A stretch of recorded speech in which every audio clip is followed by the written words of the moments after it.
آج مولانا عبدالرحمن رحمۃ اللہ علیہ کا یہ سالانہ عرس ہو رہا ہے، اس کو لے کر میں آپ کو یہاں سے شروع کروں کہ صادق شیر گھاٹوی کا ایک شعر ہے کہ دماغ تازہ ہو تو دل باغ باغ ہو جاتا ہے، نظارہ کر کے گلستان شیر گھاٹی کا، میری لیاقت علمی تو کچھ نہیں صادق مگر کہ فیض ہے بزرگان شیر گھاٹی کا۔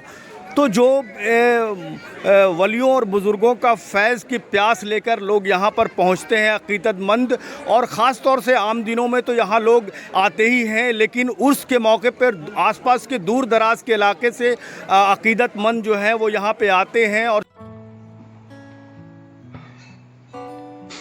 شیر گھاٹی قدیم زمانے سے ہی بزرگوں اور ولیوں کا مرکز رہا ہے۔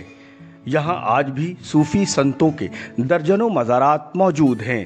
انہی میں سے حضرت مولانا عبدالرحمن رحمۃ اللہ علیہ کا نام خاص طور سے لیا جاتا ہے۔ حضرت اپنے زمانے کے مشہور عالم یعنی ودوان تھے۔ دور دراز سے لوگ علم حاصل کرنے کے لیے ان کے پاس آیا کرتے تھے۔ جانکار بتاتے ہیں کہ انسانوں کے علاوہ بڑی تعداد میں جن بھی ان کے شاگرد تھے۔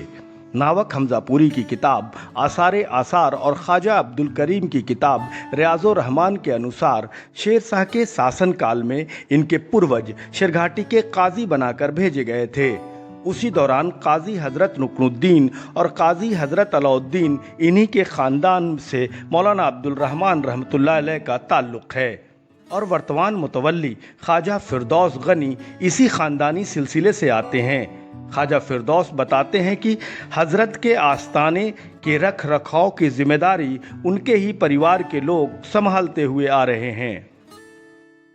ہم سے پہلے ہمارے والد صاحب تھے خواجہ اشرف علی صاحب، جو 2018 24 جنوری کو انتقال کر گئے۔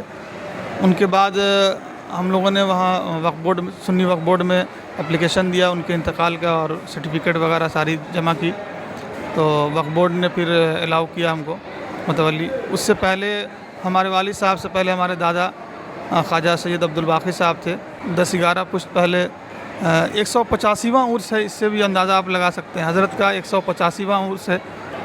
حضرت کے بہت سارے ایسے معجزے ہیں، لیکن کچھ ایسے معجزے ہیں جو سارے لوگ جانتے ہیں، جیسے میں حضرت اجندوں کو بھی تعلیم دیا کرتے تھے، جناتوں کو بھی تعلیم دیا کرتے تھے۔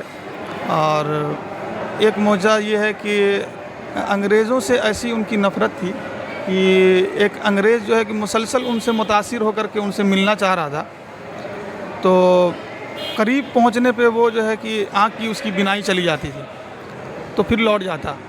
کئی بارہا ایسا ہوا کہ وہ کئی بار آیا، کوشش کیا حضرت سے ملنے کے لیے، لیکن مل نہ سکا۔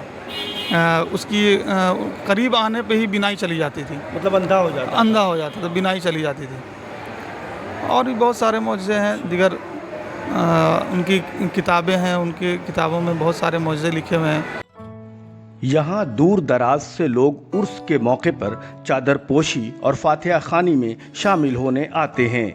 رحمان نگر میں اوستھت خانقاہ قادریہ فردوسیہ ابدالیہ کے سجادہ نشین سید شاہ شبیر حسن قادری کہتے ہیں کہ یہاں پر بنا دھارمک بھید بھاؤ کے حضرت سے شردھا اور آستھا رکھنے والوں کی ہر روز بھیڑ لگی رہتی ہے، اور عرس کے موقع کا نظارہ تو کچھ الگ ہی ہوتا ہے۔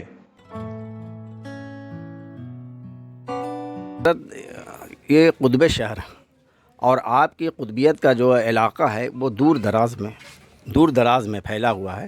آپ کو قرب جوار میں مطافات میں بھی آپ کے نام اور شہرت ہے۔ حد تو یہ ہے کہ آپ با کرامت ولی ہے۔ آپ کے حیات میں دلی جامع مسجد کے اجنہ آپ سے بیعت ہونے کے لیے یہاں تشریف لایا کرتے تھے، اور آپ صاحب کرامت ولی ہیں۔ آپ کے در پہ ہندو، مسلمان، دیگر مذاہب کے لوگ آتے ہیں اور مستفیض ہو کر کے جاتے ہیں۔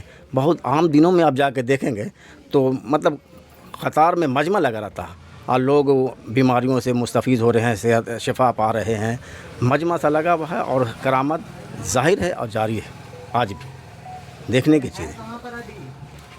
جی یہ جو سلسلہ ہے عرس کا، جی، تو کب سے ہے یہاں پر، کہاں کہاں سے لوگ آتے ہیں؟ سلسلہ تو بہت قدیم ہے، اور جب سے آپ وصال کی آپ کا ہوا ہے 29 ذی القعدہ کو جو وصال ہے، جو تاریخ لگتا ہے کہ 600-700 قبل کی بات ہے، تو اس وقت سے جو سلسلہ عرس کا جاری ہے آج تک جاری ہے، اور یہاں پہ قریب قرب جوار کے لوگ ہم کو ابھی میرے یہاں خود خانقاہ میں جو میرے مریدین متقدین ہیں وہ آپ کو ہنٹر گنج اور چترا اور اورنگ آباد دیگر علاقے سے لوگ آتے ہیں اور لوگوں کو فیض آتے ہیں۔ حالانکہ ایک بات غور کرنے والی بات ہے کہ حضرت کو کوئی خلیفہ نہیں اور آپ کے مرید کا سلسلہ کوئی جاری نہیں، لیکن معتقدین عقیدت کے بنیاد پہ لوگ اتنا دور سے آتے ہیں، دور دراز سے، اور لوگ فائدہ اٹھا رہے ہیں۔ آج جا کے مجمع دیکھیے، یہ جبکہ لاک ڈاؤن کی وجہ سے بہت تھوڑے سے مختصر لوگ آئے ہیں، اگر یہ کھلا معاملہ رہتا تو پیر رکھنے کی جگہ نہیں ملتی۔ فیض جاری ہے، رحمانی بزرگ ہیں بفضل تعالیٰ، کیا کہنا۔ حضرت مولانا عبد الرحمن رحمۃ اللہ علیہ نے علم کا جو چراغ روشن کیا ہے وہ رہتی دنیا تک قائم رہے گا۔ کیمرہ پرسن شاہد انصاری کے ساتھ عمران علی، شرگھاٹی آج کل۔